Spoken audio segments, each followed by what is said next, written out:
The title of this simple leaflet is the Practical Research Cycle. What is the purpose of using the word practical? I cascaded this based on my experience, not from the books. If you will open your Google, yung internet nyo, there are so many ways on how to tackle research. But based on my experience for the last 50 years in the academy, ito po yung suited na may explain ng isang speaker. Research will start with the first one. We have the number one there, observation on the research environment. My dear participants, when we use the phrase research environment, it will cover everything within your vision. This particular meeting today is a research environment. And when you look onto the windows outside, you will notice that there are different environments outside. On the right side, on the left side, you can see another environment. So the research environment can be found in the organization, in the agency, whether it's public or private or whatever the nature of such environment. And believe me, the first question of the research panel through the chairman is the problem existing in the environment? If a writer failed to answer that question, your research will be dumped onto the wastebasket. Why?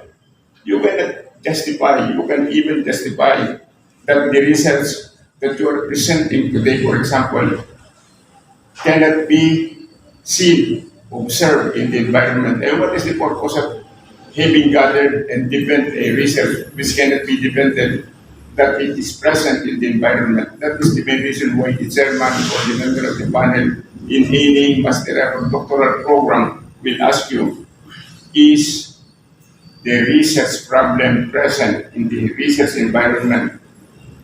I will cite an example of a research environment which cannot be justified. A descriptive and quantitative research which can be tagged in a title like this. The maximum speed of a car, the level or the level of speed of a car in the troposphere. Troposphere, as you know, is 600 kilometers from the surface of the Earth. Will it be possible to show the speed of a car in the troposphere? The question is your research title justifiable? You can justify it because there is no possibility that a car can travel in the troposphere. Example po yun ng mga gano'n. Halimbawa, another one, the competency level of a retiree at the age of 79 in presenting a research proposal. Mahihirap po yung mga research na yun. Why? Because you are referring to a dependent variable or to the independent variable which cannot be proven immediately. You have to gather all of those retirees, the age 79 or 80, who can defend a title. Maybe you can get 3, pero hindi po sa lahat ng pagkakataon. Malapit na po sa age of senescence yung mga yun. Sometimes the respondents can provide a negative instinct when it comes to the provision of a findings in a research proposal that cannot be fully justified. Madam Dumla will present to you the different kinds of research. Then I will supplement such lecture of Madam Dumla. So that is the first. There must be a very good justification as to how to observe something in the research environment. Sabi po ng aking estudyante sa nursing, Sir, the problem in our barangay is out of 46 household, iisa po ang aming water pump. yung bang nakita mo, will you please present to me a picture of that water pump? Ibinigay sa akin ang picture ng water pump. Anong oras ito kinuhanan? Alas 6:30 po ng umaga. Bakit walang nakapilang tao? Hindi kailangan ng tao sa inyong tubig. Pag 6:30, kailangan ng tubig. Nagsisinungaling na ba o ano? Kasi po, yung araw na yan, pinagbawal ng kapitan namin kasi madali raw masira kung lagi nang ginagamit. I said, very wrong impression on the part of the statement of the Kapitan del Barrio. Kaya sabi ko, you change the title of your thesis. Change it. Because although in actual situation, you have one water pump. Ang environment of one water pump lang.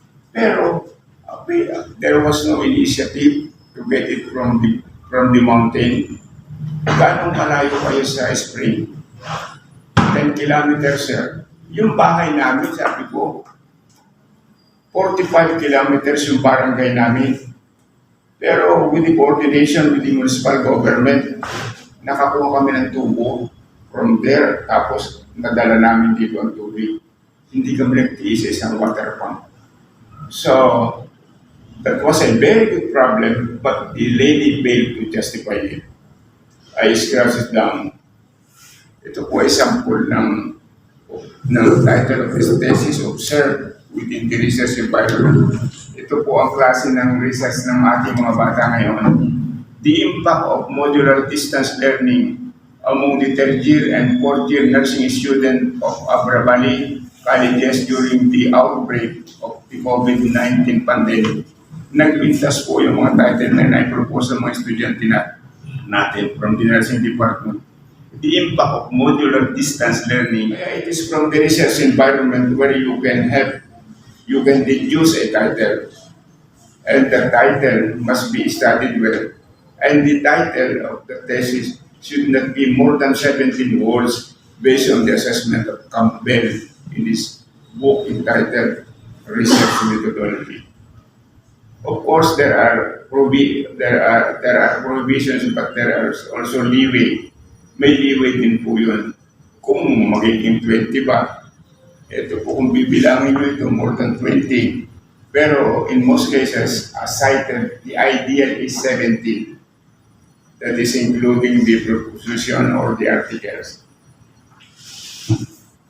Based on this figure from the research environment, the formulation of research problems. The problem is synonymous with the word thesis or issue. But sometimes we use it in graduate school as a thesis title, thesis problem. The problem should have a limitation like this. I will cite to you an example of a problem properly developed but wrong. Ganito po. The seriousness of the problem of the source of water in one of the barangays of Abra. When I use the word seriousness of problem, hinulaan mo na, sinabi mo na may problema. What is the purpose of searching? What is the purpose of research? So the words should not provide an idea as to what will happen or as to what is the category based on your decision or your observation. Hindi mo kailangan sabihin mo, i-describe mo immediately ang ibig mong sabihin. When you describe immediately, that is wrong. You have to have a word, for example, level. The level of competency of the teachers teaching Filipino. Pwede po yun. So you will look for the level. But when the statement the statement includes the word level only, that is the poorest way or the poorest research. However, when there are 4 to 5 sub-problems, yung pagiging mahina ng single descriptive research, lumalakas po yun. Kung halimbawa sa number 4 sub-problem, sasabihin mo, is there a significant relationship between the competency level and the number of units attended and passed in the graduate school, yung gumaganda po yun. Nagiging acceptable po yun. Then sa number 5, sasabihin mo, is there a significant difference between and among the competency level of teachers who have the following number of units passed in the graduate school? Ibig sabihin, with the inclusion of quantitative, with the inclusion of a qualitative approach, mapapaganda mo yung descriptive research.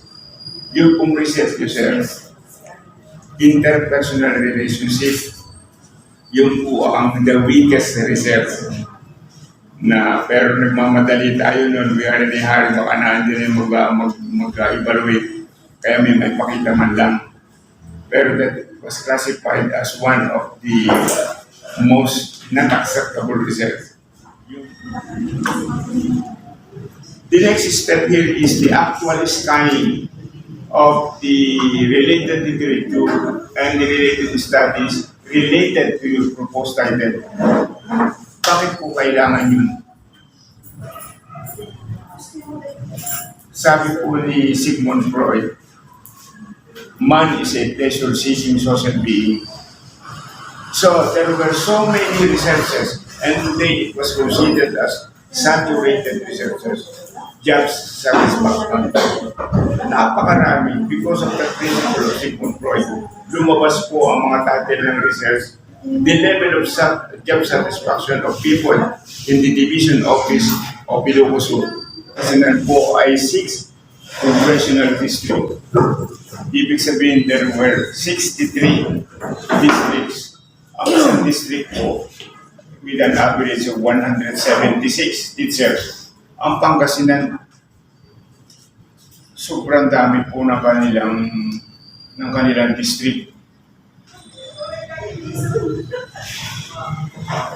What is the importance of the conceptual?